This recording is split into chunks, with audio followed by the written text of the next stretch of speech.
guys, welcome back to Aquatic Elements. As you saw by the title and thumbnail, in today's video we're going to be doing a video focused on the Asian Arowana. Now in today's video I'm going to be talking all through how to keep these fish, tank size, filtration, feeding, etc, etc. As you'll see behind me, I have a Violet Fusion Super Red Arowana called Violet, and she is around 22 inches long, so she is a really big fish. So I'm going to put loads of videos on the screen of Arowana, and I'm going to talk you through how to keep them. This is the third Asian Arowana that I have personally kept, but let's get to the video and let's start talking about how to keep this amazing fish. So first things, let me introduce the Asian Arowana. Now the Asian Arowana are known for their elegant, long and bright bodies. They have a real nice metallic sheen to them, and they are native to Southeast Asia. Particularly they are found in Malaysia, Indonesia, Thailand and Borneo. They can grow up to an impressive 3 foot long in the wild, although I would say in captivity they're going to reach maximum 24 inches, maybe pushing that 26 inch mark if you're lucky. But I would say the majority are going to reach that sort of 20 to 22 inch length. They've got really long pectoral fins which give them that unique dragon-like head appearance, and also that head shape adds to the dragon-like appearance. And it gives them an almost mystical appearance, and making them a symbol of prosperity and good luck in many Asian cultures. Now, really from the top down, that's really where they get that dragon look to them, and I think they're just such majestic fish, as you can see swimming around the aquarium. Now, one thing that you should really know about the Asian Arowana are the legal considerations and its conservation status. Now, before you think about getting an Asian Arowana, there are some important legal and conservation considerations that you need to consider. Now, Asian Arowanas are listed as a protected species under the CITES Act, which is the Convention on International Trade in Endangered Species, which means they are illegal to import and export in many countries without proper permits. Now, I know for a fact they are completely illegal to import or export and even to own in the United States of America. However, they are legal to own in Canada, and here in the UK they are legal to own with the correct CITES paperwork and certificates.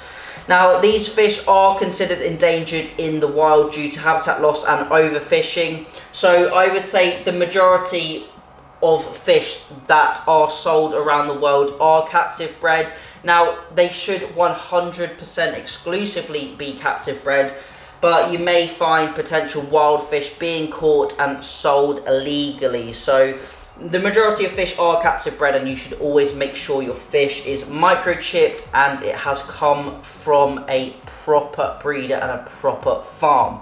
If you are considering to purchase one, make sure it's from that reputable breeder and check the legal regulations in your area. The fish you purchase should have the proper documentation. I think it depends on each country, but here in the UK you need that CITES import paperwork, and you'll also receive a certificate as well.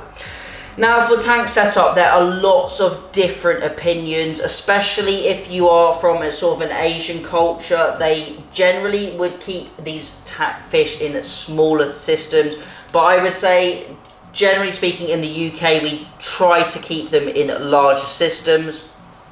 Now, these are a large active fish, and they can be really territorial, so they do need a spacious tank. The general rule of thumb for an Asian Arowana is 180 gallons, which equates to a 6 foot by 2 foot by 2 foot. However, in my opinion, I feel like this is far too small, and I feel like the tank that my Asian Arowana in, which is an 8 by 3 by 2.5, is probably a good general tank size. Now, I would say an 8 by 2.5 by 2.5 is what I would recommend at the minimum. You may get away with a smaller tank whilst the fish is smaller, but if that fish is getting anywhere near 20 to 24 inches, you're going to need a tank that's at least 300 gallons. Now, Asian Arowana prefer a tank with a lot of swimming space. You will be able to see that I do have a large piece of bogwood in the tank. And for the moment, I'm going to keep it in there. It's not causing any issues. And if you are having any decor, like any rocks, make sure they're nice and smooth. And make sure that there is nothing too sharp that the fish may potentially injure itself on if it decides to jump or has a quick burst of energy. You can definitely keep plants with them, but I would avoid anything super delicate because they will absolutely just smash them to pieces, swimming past them, going for food, etc. Now, water conditions are really important for these fish. Most hobbyists keep them around 28 to 30 degrees. Mine is at 26.5 degrees, but I would say anywhere in that 26 to 28.5 degrees centigrade is the ideal temperature. pH and GH I wouldn't aim specifically for. Just make sure you're not in a super soft water area and you're not going to have any pH or KH swings. Maintaining a pH of around 6.5 to 7.5 is probably bang average, but this tank sits at around a pH of 8 just because of the hardness of my water in my local area. Now, feeding your Asian Arowana is really important, and diet is very important for them. In the wild, they are opportunistic feeders and they would generally eat fish, crustaceans, insects, even small birds, frogs and reptiles. So you want to mimic this as well as possible in the captive environment. Now, pellets are really convenient, and can be very tricky to wean your Asian Arowana onto a pellet diet. Mine does take pellets. It actually takes the NT Lab pellets. But if you can get them onto pellets and also feeding them a frozen diet as well, that is really going to help them get their essential vitamins and minerals. Now, generally, I would say, ideally, in an ideal world, you're going to want to feeding them mealworms and morio worms, which are a really good insect-based diet, alongside something like some mussels, some shrimp, or some prawns as well. That's going to be really good for them. Generally, mine is only eating pellets, mussels, and prawns. It doesn't like squid at the moment. But that's generally what mine is feeding on. But that's a good rough diet to go for, and I'm sure you guys may have some more suggestions that you can put down in the comment section below. Now, talking about tank mates and what you can keep with your Asian Arowana. Now, in my tank, I've got stingrays, which I would say is a really good tank mate. Probably one of the best tank mates because they always avoid them. I've had small pups with my Asian Arowana and it completely ignores them. So keeping stingrays is going to be one of the best tank mates. I've also got datnoids, which are really good tank mates. I've got the Hampala barbs. If you're going to go for some sort of diver fish like a barb, make sure they're reasonably big and robust and they're not going to succumb to your Asian Arowana. Make sure they're too big for them to consume. Other species you can keep are large catfish, peaceful cichlids. I generally wouldn't go for other Asian Arowana. You can keep them as a group. I would say go for at least 5 of the same size, but ideally upwards of 7 fish in a very big tank to split the aggression up and avoid any fatalities.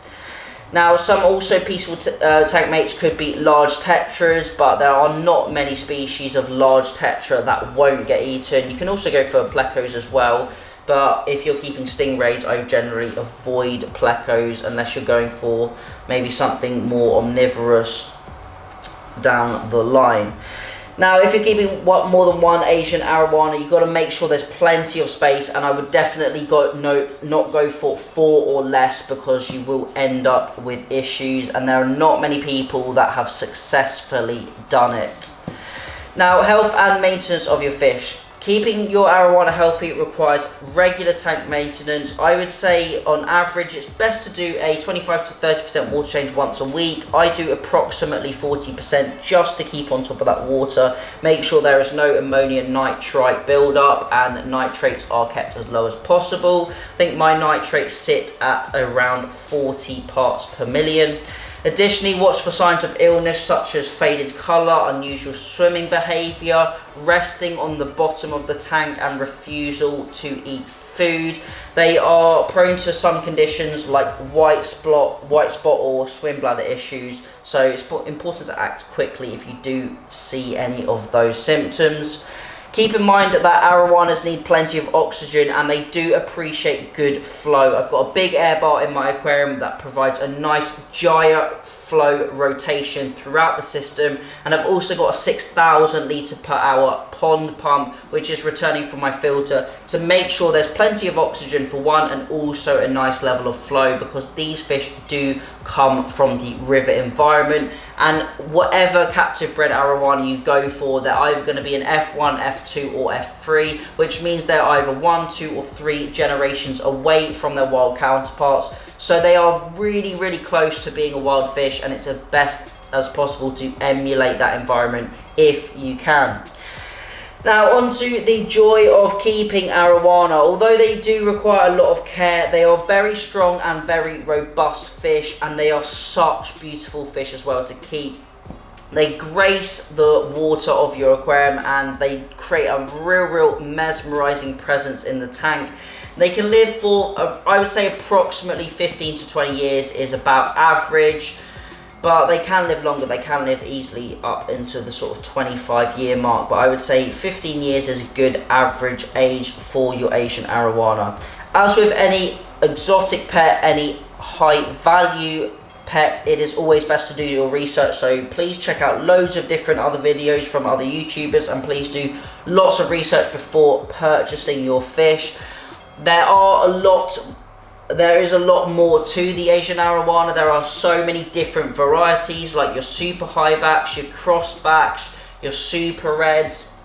There are so many different styles and variations which command different price rates. I'm not going to cover that in this video. This video was mainly for the care and keeping requirements of them, and hopefully I've answered the majority of your questions if you are watching this video. And that is it for today's video. Hopefully you've enjoyed it, and hopefully you've learned a little bit more about the Asian arowana. I absolutely love this species, and it is one of my favourite fish to keep. They can get so personable. If you do have any questions, please leave them down below, and if you also have any video suggestions, please leave those down in that comment section. But thank you all for watching. Remember to keep those water changes up, and happy fish keeping.